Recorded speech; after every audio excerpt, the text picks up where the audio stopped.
오늘 말씀의 제목이 가나안 땅으로 돌아오는 야곱. 자, 정처 없이 떠나야만 했던 고향. 20년 전에 떠났어요. 고향을. 그 떠난 고향으로 도망치듯이 돌아가는 내용이 오늘 본문에 기록된 내용입니다. 은혜 받는 시간이 되기를 주의 이름으로 축원합니다. 우리나라 말에 겉벌이 서말만 있어도 처가살이 안 한다는 말이 있습니다. 무슨 말일까요? 처가살이가 그만큼 힘들다는 표현일 거예요. 육체적으로도 그렇고 정신적으로도 그렇고. 야곱은 그 어려운 처가살이를 20년이나 해야 했습니다. 그동안 하나님의 은혜로 많은 자녀를 낳았고 또 많은 재물도 모았습니다. 큰 부자가 되었습니다. 큰 부자가 되었어요. 그런데 라반의 아들들, 다시 말해서 외삼촌의 자녀들이 억지 소리를 하고 있어요. 그게 바로 오늘 본문 1절입니다. 1절을 보겠어요. 야곱이 라반의 아들들이 하는 말을 들은즉 야곱이 우리 아버지의 소유를 다 빼앗고 우리 아버지의 소유로 말미암아 이 모든 재물을 모았다 하는지라. 자, 여러분, 이 말은 시기 질투를 넘어, 부자가 된 것에 대한 시기 질투를 넘어 두려운 말이에요. 가슴 떨리는 말이에요. 상당히 위험한 상황을 예측할 수도 있는 말이다, 이 말이에요. 가인이 아벨을 돌로 쳐 죽인 상황과 비슷합니다. 또한 외삼촌의 모습도 예전과 같지 않아요. 야곱이 부자가 되고 나니까. 그게 바로 2절이에요. 2절 볼까요? 야곱이 라반의 안색을 본즉 자기에 대하여 전과 같지 아니하더라. 얼굴색이 변한 거예요. 표정이. 사람의 얼굴 표정은 희노애락을 담고 있습니다. 이 얼굴이 천의 얼굴이라는 말도 있잖아요. 잠언서 15장 13절에 보시면은 마음의 즐거움은 얼굴을 빛나게 하여도 마음의 근심은 심령을 상하게 하느니라 라고 했어요. 얼굴은 마음의 거울입니다. 마음의 상태가 얼굴로 그대로 드러나 보이는 거죠. 얼굴의 모습을 보면은 그가 기쁜지 슬픈지를 알 수 있고, 얼굴을 보면은 그가 건강한지 안 한지 건강 상태를 알 수가 있습니다. 성령 충만하여 은혜를 받게 되면은 얼굴에서 빛이 납니다. 은혜가 흐릅니다. 반면에 원수마귀 사탄에게 사로잡히면은 보기만 해도 소름이 끼치고 무서운 얼굴로 변합니다. 여러분, 비웃고 무시하는 얼굴도 있어요. 얼굴에 다 나타나 있는 거죠. 저 북한에 갔다 오신 분들 이야기를 들으면은 얼굴에 아무런 표정이 없더라. 굳어진 얼굴도 있습니다. 섹스피어는 이런 말을 했어요. 하나님은 우리에게 선한 얼굴을 주셨는데 사람들이 악의 얼굴로 만들었다. 여러분, 어린 아이들의 얼굴을 보면 얼마나 선합니까? 천사 같다라고 그러죠. 그런데 어른이 되면은 그 얼굴이 취해지고 일그러지고 맙니다. 하나님의 말씀으로 많이 우리의 얼굴이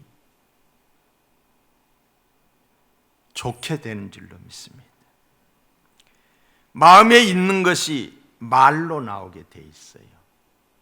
그러니까 라반의 아들들의 마음에 있는 것이 말로 나온 거예요. 또 마음에 있는 것이 얼굴 표정으로 나타나는 거예요. 한마디로 한마디 말로 죽이기도 하고 살리기도 합니다.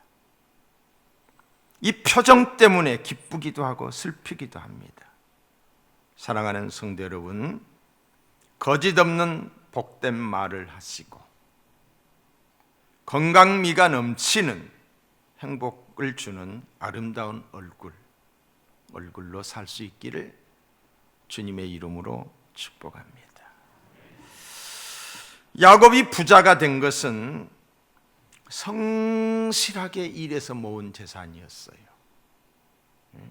밤잠을 자지 않고 더위와 추위를 마다하지 않고 성실하게 모은 재산이었고, 더 나아가서는 하나님이 복을 주셨던 것입니다. 그런데 라반의 아들들은 자기의 아버지의 것을 빼앗아서 부자가 된 것으로 모함하고 있어요. 억지 소리를 하고 있는 거지요. 미래가 두려운 상황입니다. 야곱에게 이 두려움이 엄습해 왔을 거예요. 두려워하는 야곱에게 하나님이 말씀하셔요. 그게 바로 오늘 본문 3절입니다. 자, 3절을 볼까요? 여호와께서 야곱에게 이르시되 내 조상의 땅 내 족속에게로 돌아가라. 왔던 것으로 가라는 것이요. 내가 너와 함께 있으리라 하신지라. 두려워하는 야곱에게 하나님이 말씀으로 위로해 주셨어요. 그런데 이 말씀은 하나님께서 일찍이 베델 광야, 그가 광야에서 이제 고향을 떠나올 때 쓰러져 있었을 때에 하나님이 주셨던 말씀입니다. 창세기 28장 15절에 보시면은 그때 하나님이 주셨던 말씀이 내가 너와 함께 있어 내가 어디로 가든지 너를 지키며 너를 이끌어 이 땅으로 돌아오게 할지라 그랬어요. 베델에서 만난 하나님을 다시 만난 거예요. 내가 어디를 가든지 내가 너와 함께 하시겠다고 하는 그 말씀이 다시 생각이 난 겁니다. 내 자손이 땅에 티끌같이 많아질 것이라는 말씀도 기억했습니다. 내가 내 자손을 통하여 천하 만민이 복을 얻으리라고 하는 그 말씀도 다시금 생각이 났던 것입니다. 야곱은 하나님을 잊고 있었는데 하나님은 야곱을 잊지 않으셨어요. 20년 세월이 흘렀기에 야곱은 기억하지 못할 수도 있습니다. 바쁘고 힘들게 살다 보니 베델의 약속을 까마득하게 잊어버릴 수도 있습니다. 그러나 하나님께서는 야곱과의 약속을 잊지 않고 있었습니다. 야곱은 하나님을 떠나 있었는데 하나님은 한 번도 야곱을 떠나지 않으셨어요. 왜? 약속하신 대로 함께 하셨고 그에게 약속하신 대로 큰 복을 주셨던 것입니다. 사랑하는 성도 여러분, 우리는 하나님의 약속과 은혜를 잊어버리고 살고 있을 때가 많습니다. 그 이유는 너무 열심히 바쁘게 살다 보니 잊어버린 거예요. 때로는 세상 재미에 빠져서, 때로는 성공에 취해서 하나님의 사랑과 은혜를 다 잊어버리고 그냥 살아가고 있는 것입니다. 그러나 하나님은 기억하고 계십니다. 우리가 드렸던 기도도 하나님은 기억하고 계셔요. 우리는 기도하고 잊어버렸는데 하나님이 기억하고 계시는 거예요. 이제 야곱은 하나님이 베델에서 약속하시고 말씀하신 대로 친히 찾아오셔서 말씀하신 대로 가나안의 땅, 약속의 땅으로 돌아갈 준비를 합니다. 그게 오늘 본문 4절에 있는 말씀입니다. 4절, 야곱이 사람을 보내어 라헬과 레아를 자기 양떼가 있는 들로 불러다가, 그러니까 양떼를 치려면 들에서 치야 되잖아요. 양떼를 치러 나가면 하루 이틀이 아니라 수날을 있다가 돌아오기도 하는 거예요. 근데 집에 있는 두 아내를 부른 거예요. 그리고 그들에게 묻습니다. 왜냐하면은 레아와 라헬이 같이 떠나야지, 같이 가야지. 두 사람 중에 한 사람이라도 반대하면 갈 수가 없기 때문이에요. 야곱이 라헬과 레아를 불러서 이제 라반의 집을 떠나, 다시 말하면 자기 친정집이죠. 친정집을 떠나 가나안 땅, 약속의 땅으로 돌아갈 것과 그동안에 있었던 일들을 말하고 있습니다. 그게 바로 5절부터 13절의 내용이에요. 그들에게 이르되 내가 그대들의 아버지의 안색을 본즉 내게 대하여 전과 같지 아니하도다. 그러할지라도 내 아버지의 하나님은 나와 함께 계셨느니라. 그대들도 알거니와 내가 힘을 다하여 그대들의 아버지를 섬겼거늘 그대들의 아버지가 나를 속여 품삯을 10번이나 변경하였느니라. 속였다는 거지요. 그러나 하나님이 그를 막으사 나를 해치지 못하게 하셨으며 그가 이르기를 점 있는 것이 내 싹이 되리라 하면은 온 양떼가 낳는 것이 점이 있는 것이요 또 얼룩무늬 있는 것이 내 싹이 되리라 하면은 온 양떼가 낳는 것이 얼룩무늬 있는 것이니 하나님이 이와 같이 그대에 한 것이라. 아버지의 가축을 빼앗아 내게 주셨느니라. 나는 베델의 하나님이라. 내가 거기서 기둥에 기름을 붓고 거기서 내게 서운하였으니 지금 일어나 이곳을 떠나서 내 출생기로 돌아가라 하셨느니라. 그동안 있었던 일들을 아내들에게 설명을 하고 동의를 구하고 있는 장면입니다.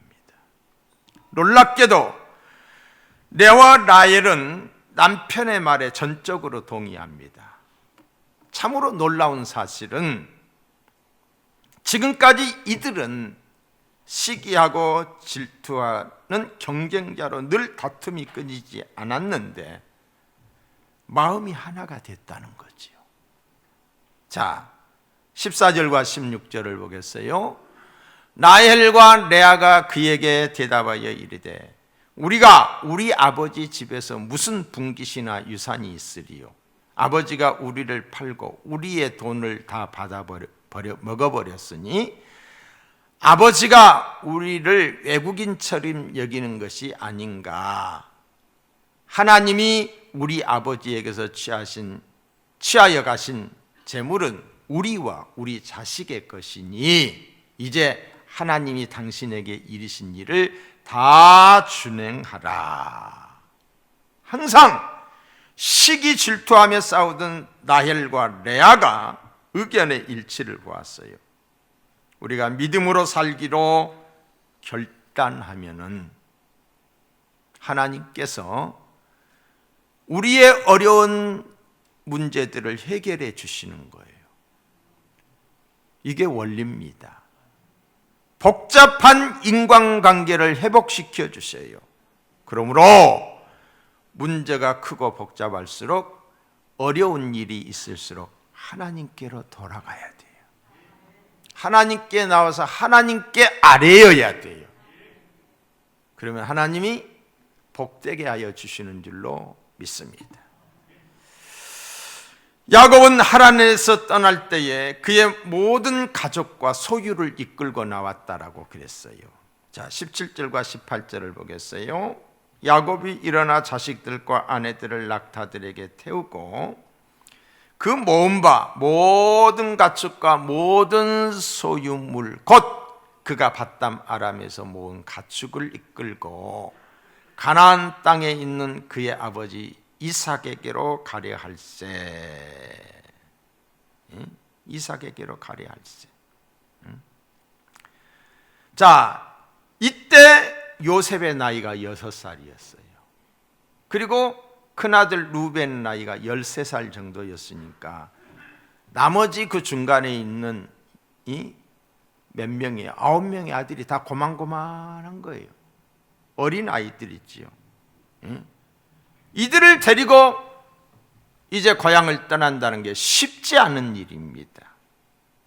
이 절박하고 쉽지 않은 상황에서 야곱은 온 가족들을 데리고 떠나는 거예요. 데리고.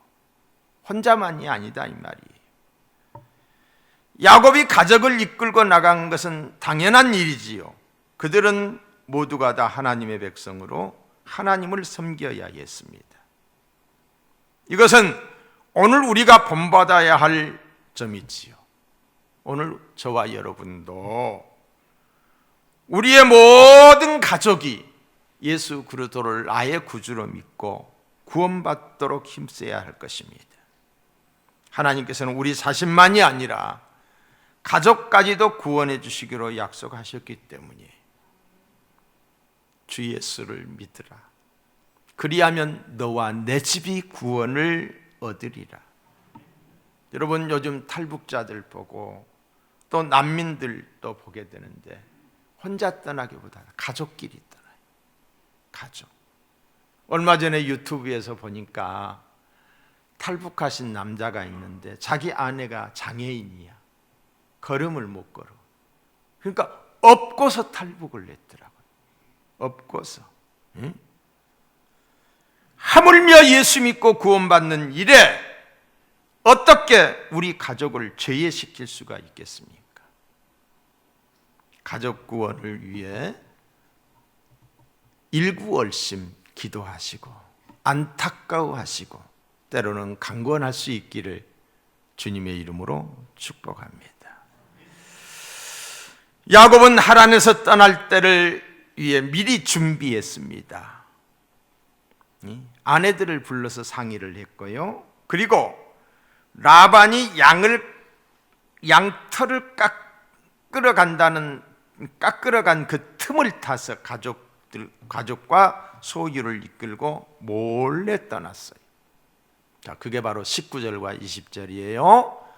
그때에 라반이 양털을 깎으러 갔으므로 라헬은 그의 아버지의 드라빔을 도둑질하고 야곱은 그 거취를 아람 사람 라반에게 말하지 아니하고 가만히 떠났더라.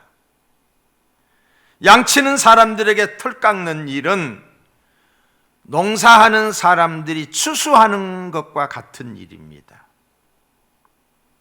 그들은 양털을 깎을 때 많은 사람들이 함께 모여 잔치를 열면서 며칠 동안 그 일에 매달려야 했어요. 그래서 라반은 야곱이 떠난 것을 모르고 있었던 거예요. 양털을 털 깎다 보니까. 야곱이 이렇게 몰래 떠났다고 해서 그것이 나쁘다가는 할 수가 결코 없습니다. 왜? 야곱이 라반의 소유를 부당하게 가지고 간 것이 없기 때문이에요.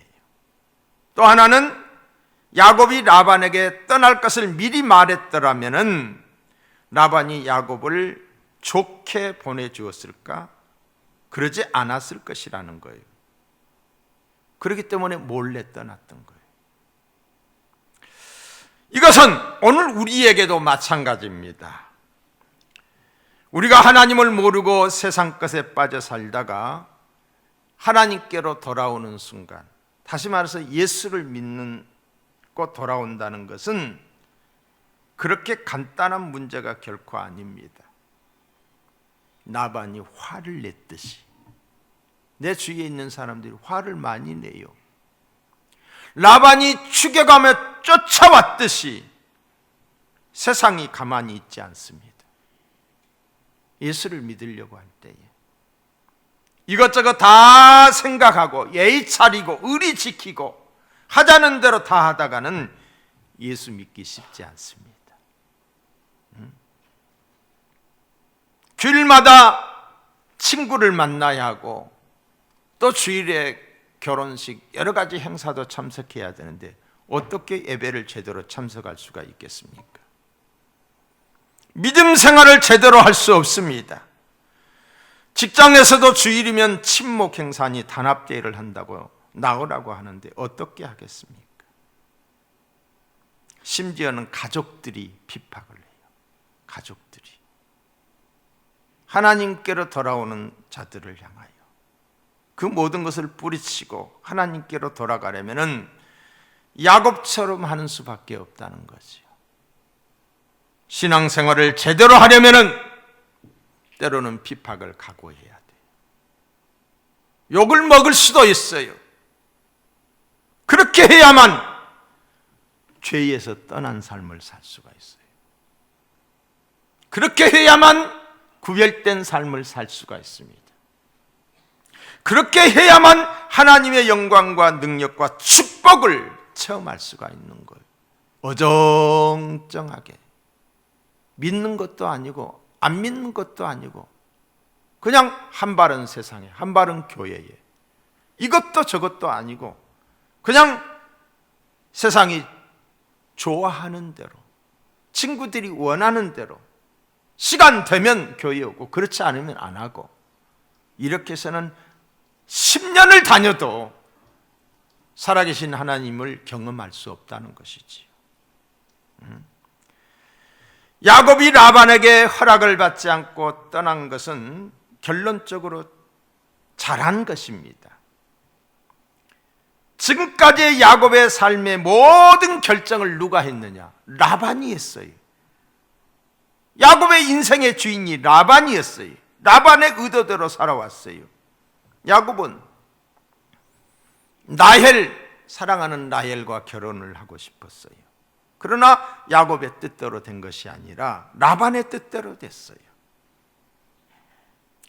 14년의 결혼 계약이 끝났을 때 야곱은 라반에게 나 이제 고향으로 돌아가겠다 자신의 뜻을 전했어요. 그러자 라반은 돌아가는 것도 좋은데 재산이 있어야 하지 않느냐라고 하면서 6년을 더 봉사해라. 라반의 뜻대로 6년을 더 일하게 되었던 것이지요. 20년 동안 야곱은 하나님의 인도하심이 아닌 라반에게 이끌려 라반이 그의 인생의 주인이 되었던 것이지요. 그러나 이제는 더 이상 라반의 결정을 따를 필요가 없었습니다.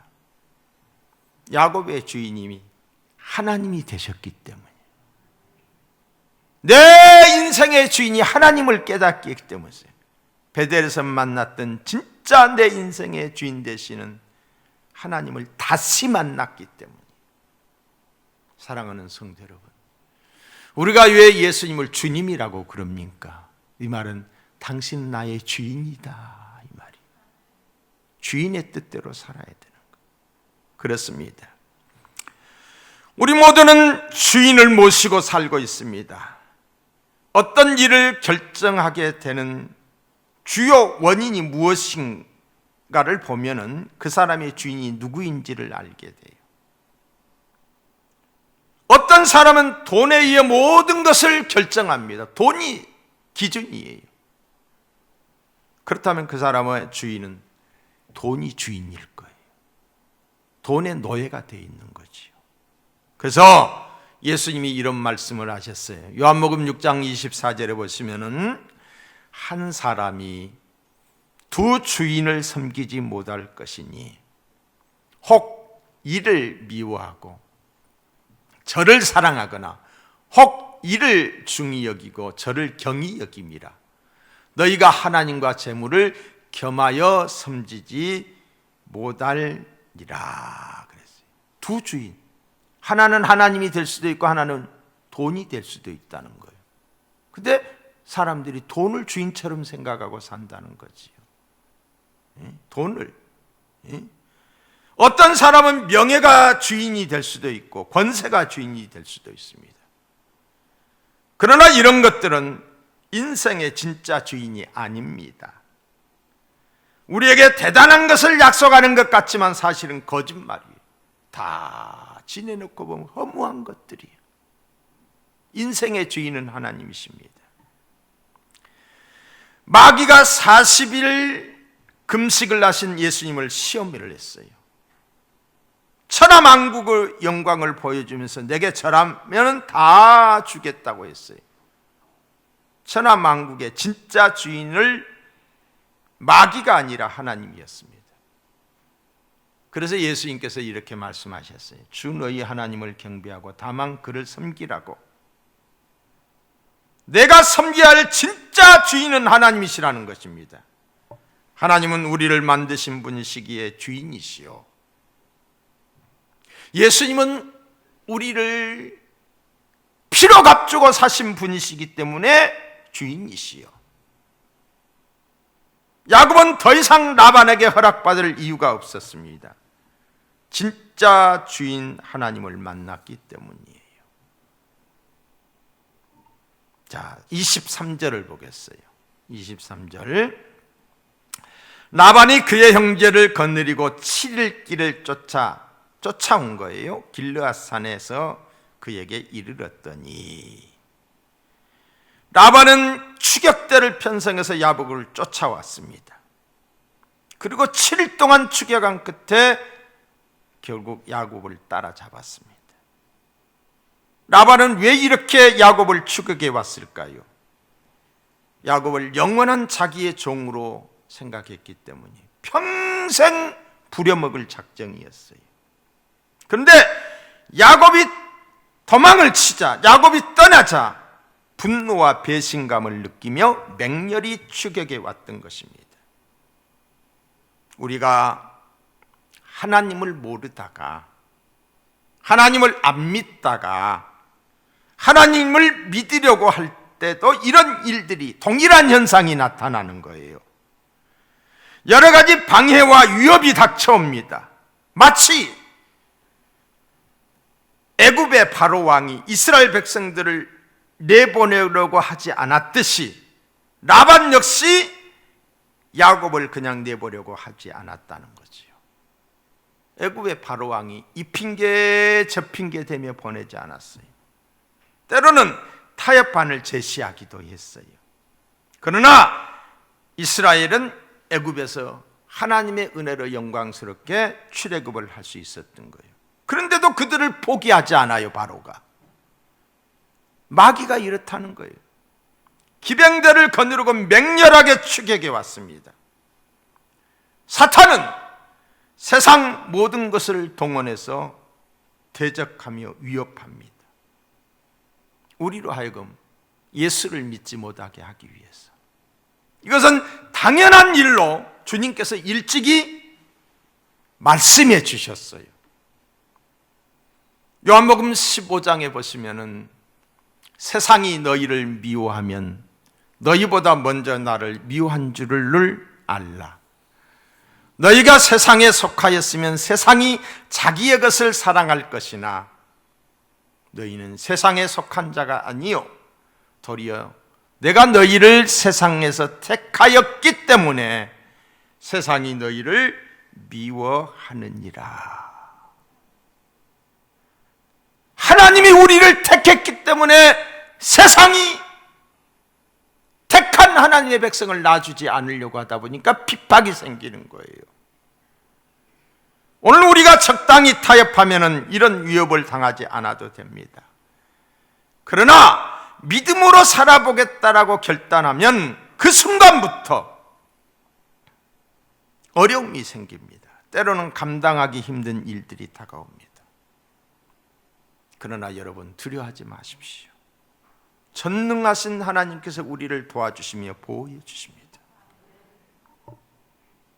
자, 두려워하는 쫓아왔잖아요. 이제 어떤 일이 벌어질지 모르는 거예요. 그런데 그 순간에 하나님이 역사하셨어요.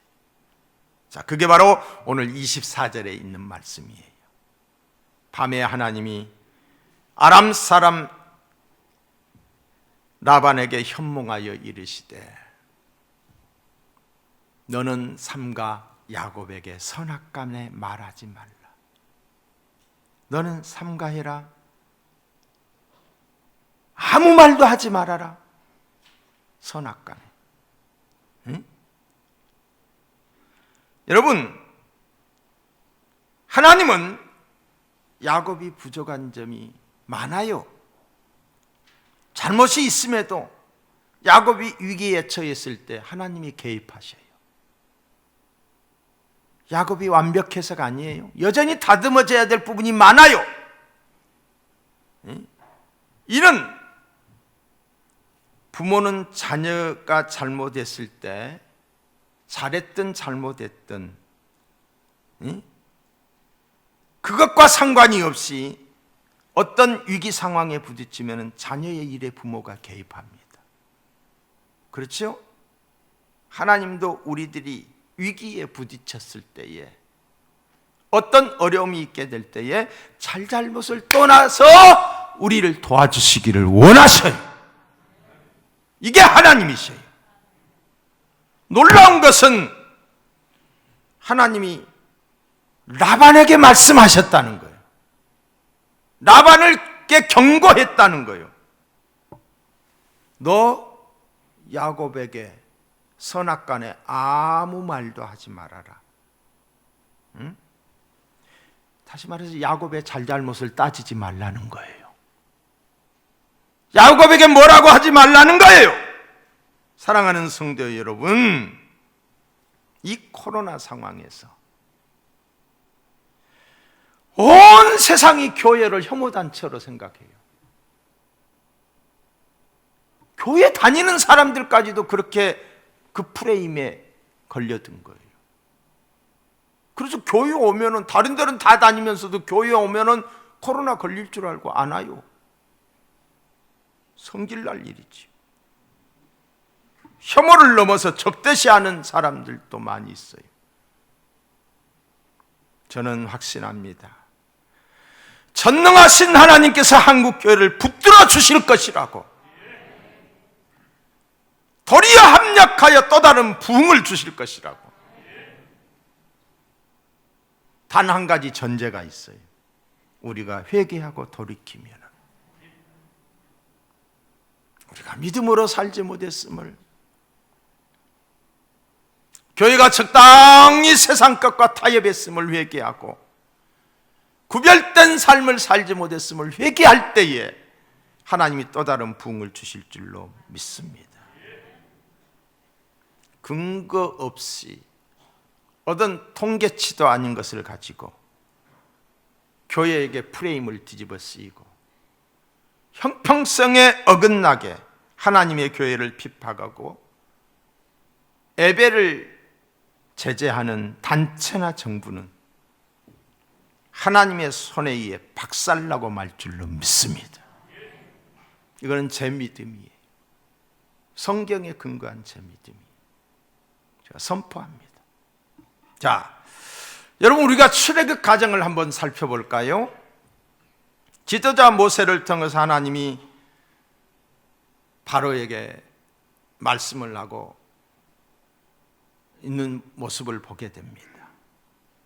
출애굽 8장 20절에 보시면은 내 백성을 보내라. 그러면 그들이 나를 섬길 것이니라. 모세에게 하나님이 말씀하고 하나님이 또 바로에게 말한 거예요. 내 백성을 보내라. 그러면 우리가 가서 하나님을 섬길 것이다, 예배할 것이다, 이 말이에요. 그때 바로가 뭐라고 말하냐면은 8장 25절에 보시면은 너희는 가서 이 땅에서 너희 하나님께 제사를 드려라. 제사를 드리기는 드리되 떠나지 말고 이곳에서 드려라, 이 말이에요. 그때 모세가 뭐라고 말하냐면 26절에 보면은 모세가 이르되 그리함은 부당하나이다. 단호하게 말해요. 그래하면 부당하나이다. 이게 누구예요? 용기 있는 지도자지요. 바로 왕 앞에, 왕에게, 권력 앞에 아니요 라고 말할 수 있는 담대함. 이게 믿음이에요. 다윗이 골리앗을 향하여 나갈 수 있었던 게 그게 믿음이듯이. 모세가 다시 말합니다. 8장 27절에 보시면 우리가 사흘길쯤 광야에 들어가서 우리 하나님 여호와께 제사를 드리되 우리에게 명령하시는 대로 하려 하나이다. 자, 제사 뭐예요? 하나님께 예배를 드리겠다는 것이지.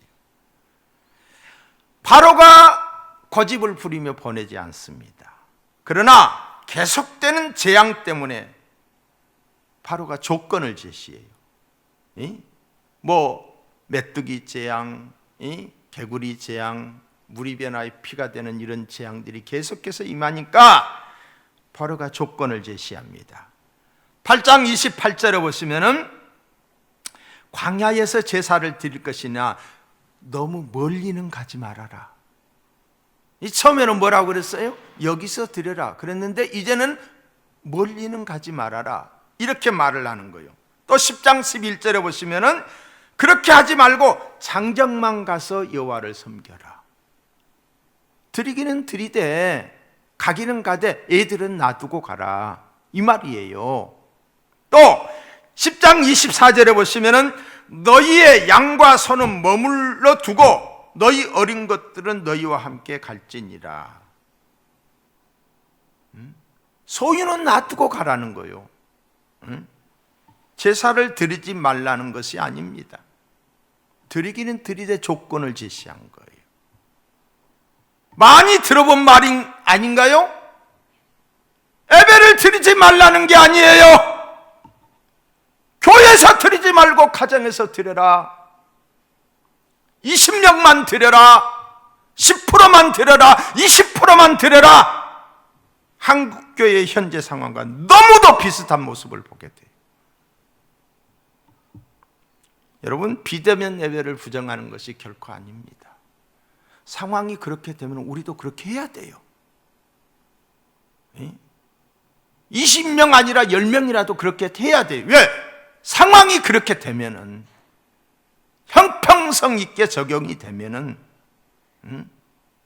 그렇게 해야 되는 거예요. 그러나 그것이 어떤 타협의 결과물일 때에 그것은 하나님이 기뻐하지 않습니다.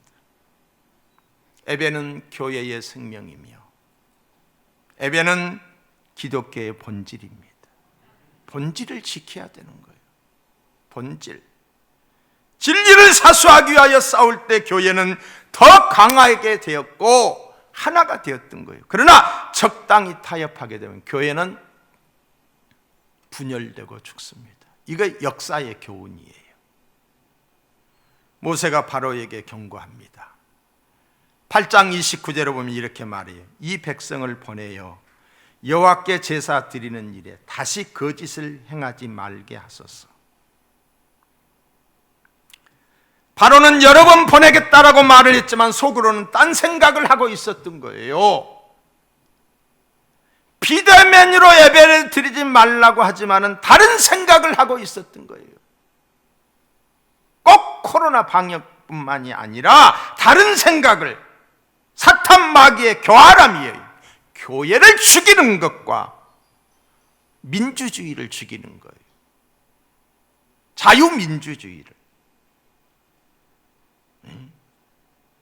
성도는 신앙적 도전을 받을 때에 적당히 타협하는 것이 아니라 말씀이 무엇라고 하는가를 기준으로 삼아야 돼. 성경이 무엇라고 하는가. 사람의 말을 듣는 것이 아니라, 권력의 말을 듣는 것이 아니라 성경이 뭐라고 하는가를 기준으로 삼아야 돼요. 신사 앞에 고개 한 번만 숙이면 편안하게 살 수 있어요. 사람들이 이렇게 생각할 수도 있어요. 아이, 고개 한 번 숙이는 것이지 마음만은 그렇지 않다라고. 그렇게 할 수 있습니다. 교회가 사회적 책임을 다해야 한다고 말하면서 교회의 생명은 예배를 포기할 수 없습니다. 예배를 통하여 하나님으로부터 공급받지 않으면은 사회적 책임을 다할 수 없습니다. 타협하지 않아 생명을 버린 순교자들, 그들이 편협되고 고지식한 사람들입니까? 아니지요.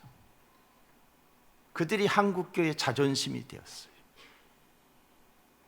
다 신사 앞에 가서 꾹뻑 절을 했다면 한국교회가 어떤 교회가 되겠어요? 근데 절을 하지 않았어요. 순교했어요. 한국교회의 자존심이 되었고 부흥과 성장의 밑거름이 되었던 것입니다. 이스라엘을 보내지 않겠다고 끝까지 버티던 바로 때문에 애굽은 완전히 초토화가 되었어요. 여러 가지 재앙으로. 그리고 마지막에는 장자가 죽는 죽임까지 당하였어요. 그래도 정신을 못 차리고 추력입한 이스라엘을 추격했던 바로와 그의 군대는 홍해에서 다 한결같이 수장되고 말았습니다. 하나님이 끝장내 주신 거예요. 하나님의 교회를 핍박하고 예배를 차지하는 단체나 그 어떤 정부는 하나님의 손에 의해서 박살나고 말 줄로 믿습니다. 여러분, 이건 제 선언적 설교예요. 메시지. 사랑하는 성도 여러분, 예배 회복을 위한 예자연의 활동을 위하여 기도해 주시고 힘이 되어 주시기를 바랍니다. 예자연, 일명 예배 회복을 위한 자유시민연대라 해서 예자연이라 저희들이 이름을 붙였어요. 예자연의 활동은 교회를 지키는 것이고 자유 대한민국을 지키는 것입니다. 교회가 죽으면 나라도 죽습니다. 반만년 유구한 역사 속에 우리가 언제부터 개인의 자유가 또 개인의 인권이 보장되는 나라가 되었습니까? 기독교가 이 땅에 들어오면서부터 그 어둡고 어두운 땅에 여명이 밝아오기 시작했어요. 상식이 통하지 않고 법치가 무너진 나라를 지키기 위해서 노력하는 단체가 예자연이에요. 예자연의 사무실을 우리 교회에 주소를 두고 있어요. 제가 거기에 실행위원이고 우리 김영길 목사님이 사무총장으로 일하고 있어요. 뜻있는 목사님들과 성도님들 그리고 770여 교회가 함께하고 있습니다. 무슨 일을 하기 위해서? 법적으로 바르게 하기 위해서. 여러분, 사탄의 마지막 작업이 뭔지 아세요? 자, 문화를 점령해요. 사탄의 문화로. 교육을 점령해요. 의식을 바꿔버린 거예요. 그리고 언론을 점령해요. 그리고 권력을 잡아요. 그러고 난 다음에 마지막에 한 것이 뭔지 아세요? 법을 만드는 거. 법을 통해서 다스려요. 법을 통해서 통제해요. 법을 통해서 죄가 아닌 것도 죄인으로 만들어버리는 거예요.